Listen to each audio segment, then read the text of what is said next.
ज्योतिबा फुले. कोणी म्हणतं काऊ, कोणी म्हणतं छू, कोणी म्हणतं काऊ, कोणी म्हणतं छू. मी तर आहे गायगावची साऊ, मी तर आहे गायगावची साऊ. ओळखलंस का मला? होय, मी सावित्री ज्योतिबा फुले बोलते. माझा जन्म 3 जानेवारी 1831 रोजी झाला. मुलींनो, आज मी तुम्हाला एक गोष्ट सांगणार आहे. ती साधी गोष्ट नाही बरं का. मुलींनी कसं शिकलं पाहिजे, शहाणं व्हायला पाहिजे, म्हणजे आपल्याला कोणी मूर्ख बनवत नाही.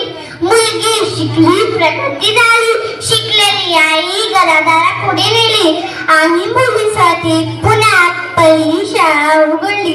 होय, सावित्री ज्योतिबा फुले बोलते. माझी एरवी बोलले नसते, तर तुम्ही माझ्या विचारांचं गोटून प्रेम केलं, तर तुम्ही मला चक्क ते बोलून स्वतःमध्ये प्रेम केलं. जमेल तेव्हा जमेल जसं, पण तुमच्या सोयीनुसार माझं कौतुकही करता, पण दुःख याचे तर तुम्ही मला गृहीत धरता. याचाच त्रास मी तुमच्या समोर खोलते.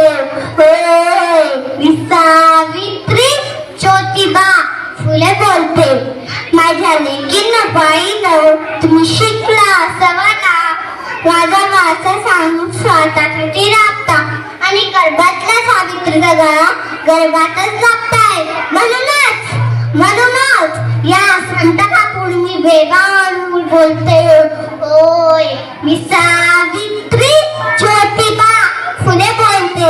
होय, मी सावित्री ज्योतिबा फुले बोलते. माझी खरी लेखतीच ती खोट्या पुढे झुकत नाही. माझी खरी लेखतीच ती खोट्या पुढे झुकत नाही.